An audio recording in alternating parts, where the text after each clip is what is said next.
Sa Visayas at Mindanao, may kwentong lumang alamat tungkol sa Bakunawa, higanting serpienteng naglalamon ng buwan tuwing eclipse. Sinasabing ang kanyang malahalimaw na anyo ay may mahahabang katawan at kumikislap na mga kaliskis na parang naglalagablab sa dilim ng dagat. Noong 18 siglo, ang mga katutubo ay nag-alay ng mga ritual at tugtog ng kampana upang itaboy ang Bakunawa at iligtas ang buwan mula sa kanyang gutom.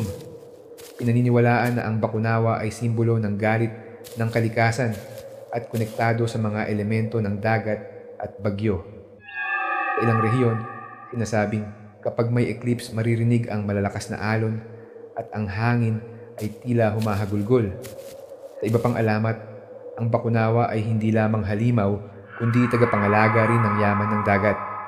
Ang takot at paggalang sa kanya ay nagpapakita kung paano pinagsama ng mga ninuno ang kwentong kababalaghan at paliwanag sa natural na fenomena. Ang kwento ng Bakunawa ay paalala na sa bawat alamat may pinagmulang paniniwala at ang mga multo o nilalang sa kwentong ito ay maaaring simbolo ng takot at respeto ng tao sa kalikasan. Ano kaya kung ang alamat ay batay sa totoong nilalang na matagal nang naninirahan sa kadiliman ng dagat at sa buwan? Sundan ang alamat at lagim para sa higit pang alamat, myth, folklore, at Philippine horror story.